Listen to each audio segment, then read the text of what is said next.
Alright, let's get into it. Today, we are diving into a truly epic cosmic myth. The story of a sacred river that wasn't just created by a god, but was literally born from a god. So, picture this. We're in a place called Pralaya, the Great Dissolution. The entire universe is gone, submerged under one single endless ocean.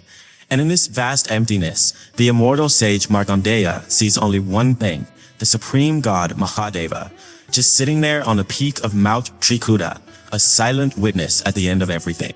Okay, so let's jump forward from that cosmic void into a totally different scene.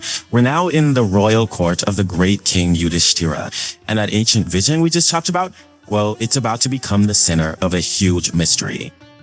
This is the question that kicks everything off. King Yudhishthira is asking about this mysterious woman from the sage's vision, a stunning, dark-skinned figure just walking on the waters of that dead universe like it's nothing. I mean, who could possibly even exist when everything else is gone? And here we get our first two big clues. She says she's the daughter of a god, Rudra, who is another name for Shiva, but her actual identity is a total secret. This tells us she's not just some random being. She's divine, and the king has to know her story.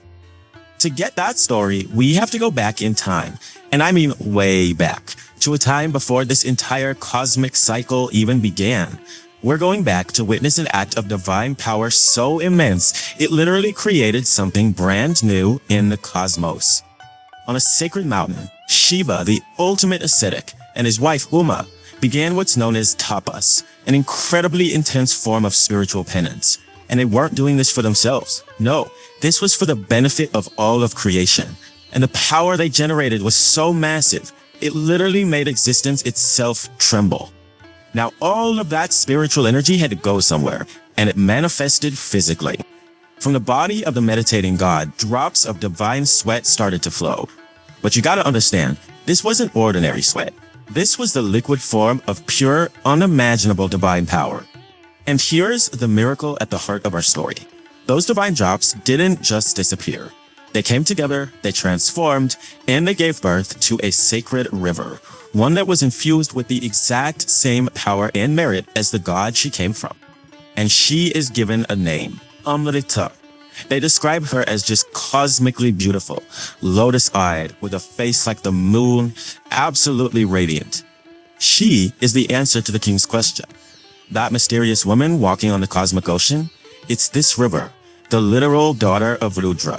But believe me, her story doesn't stop there. Amrita had her own destiny, her own purpose to find, and to do it, she was about to start her own epic journey of devotion. So Amrita takes on a human-like form, and she begins her own penance, worshipping her father, Rudra. And she does this for, get this, 10,000 years. That staggering amount of time just shows you how deeply devoted she was, and how serious her purpose was about to be.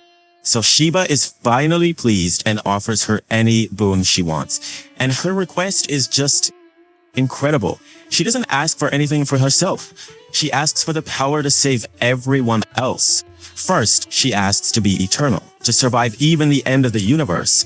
Then she asks for the power to wash away anyone's sins if they bathe in her. She asks to be known as the Southern Ganga, a river of immense holiness. And then she asks that a single dip in her waters be worth more than every other ritual combined. And finally, that anyone who dies in her waters goes straight to heaven. I mean, that's not a selfish request at all. It's a plea to be able to save and redeem the entire world. So how does this supreme god answer a wish that profound, that selfless? His response was a simple, universe-altering phrase, so be it.